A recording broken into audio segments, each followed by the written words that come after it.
You see, there is something very curious happening right now. Most people haven't noticed it yet, but those who have awakened, those who have begun to see through the game, are simply vanishing.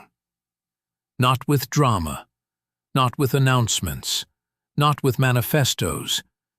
They're quietly stepping back, fading into the edges, choosing silence over the noise.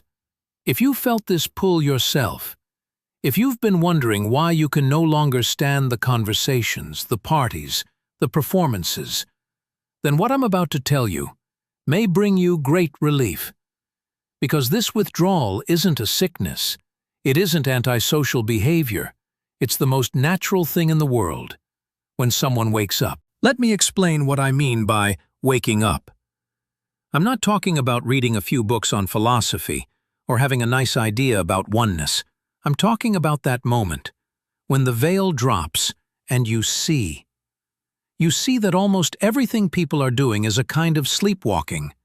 They are playing roles, repeating lines, moving through routines, all while completely unaware that they are asleep.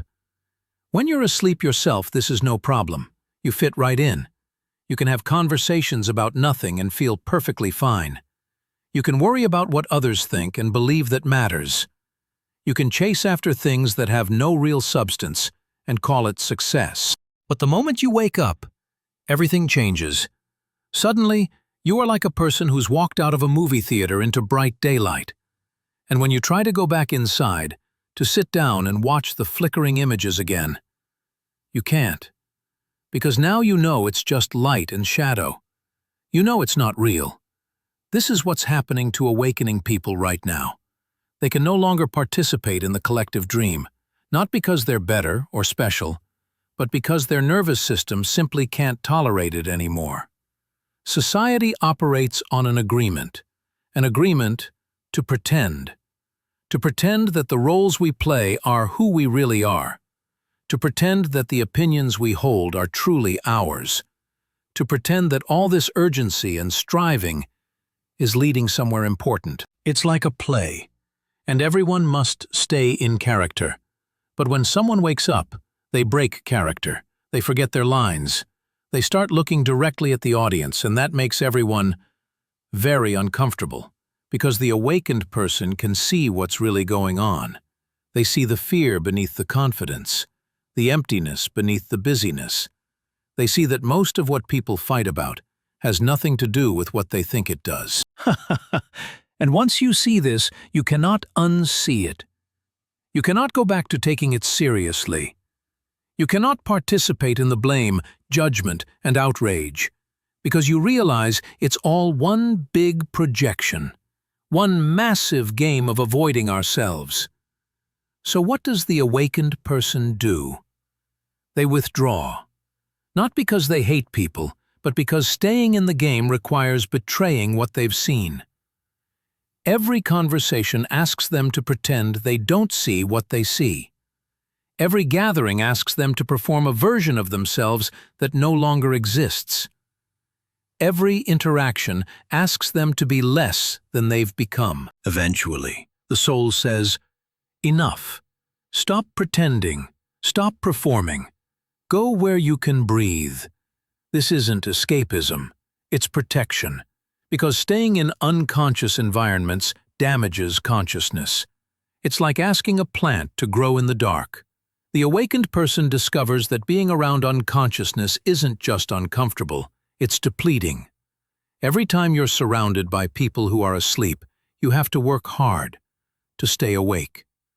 You spend your energy holding your center, remaining clear, while chaos swirls around you. After a while, you realize you're spending all your strength just staying conscious, in places that pull you back to sleep. So you make a choice. Consciousness over belonging, truth over approval, clarity over comfort. And that's when the disappearing begins.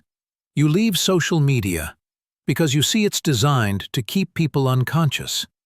Every scroll invites comparison, outrage, and distraction. It feels like swimming in noise. So you stop, you delete, you breathe again. You leave certain circles, not with anger, but with quiet absence.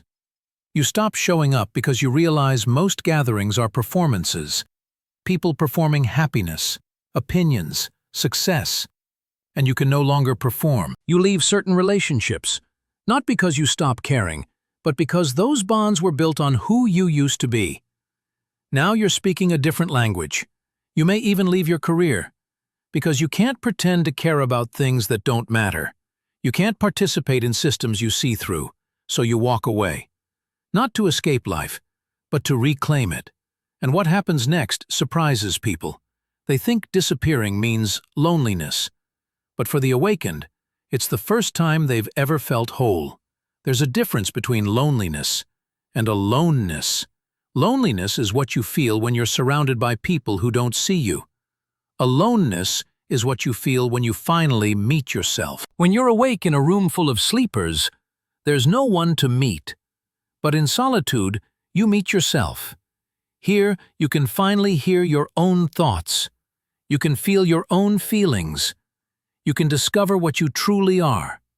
This is the hermit phase, and it's necessary. You can't transform while staying in the same room where you were pretending. You can't become a butterfly while still living as a caterpillar. During this time, you're not escaping, you're integrating. Healing the wounds of pretending. Building the strength to stand in truth, even when surrounded by sleep. Once you've integrated your shadow and met your authentic self, you no longer depend on others for your reality. You found something far greater, yourself. And from here, if you return to society, you return differently. Not to fit in, but to offer something new. You become what I call a border dweller. Someone who lives between the sleeping world and the awakened world. Present, but not absorbed. Engaged, but not entangled. You might help others awakening. You might create art that speaks truth. Or you might simply live so honestly that others begin to wonder if there's another way to be. But you never go back to sleep. Because once you've touched your authentic self, you cannot go back to pretending. Once you've seen through the game, you cannot act like it's real. Some ask, isn't this selfish? Shouldn't we try to wake others up? But you cannot give what you do not have. Until you awaken fully, you'll just project your unconsciousness while thinking you're helping. The most loving thing you can do is awaken yourself. Do the deep inner work. Integrate your shadow. And when you are truly conscious, you'll naturally become a light for those who are ready. Most people are not ready, and that's okay. Your job is not to wake them. Your job is to wake yourself. This is why the awakened are disappearing. They're going where they can be real, where they can breathe, where they can grow their light without dimming it. They're finding each other, in quiet places, in small circles, building little pockets of peace in a sleeping world. This is not abandonment. It's wisdom. Because the world doesn't need more people acting awake. It needs truly awakened ones. So, if you feel the pull to disappear, to step away from noise and performance, listen. It's your soul calling you home. Don't fight it. Don't feel guilty. Withdraw without guilt. Disappear without apology. Be alone without loneliness. And no, this isn't the end. It's the beginning.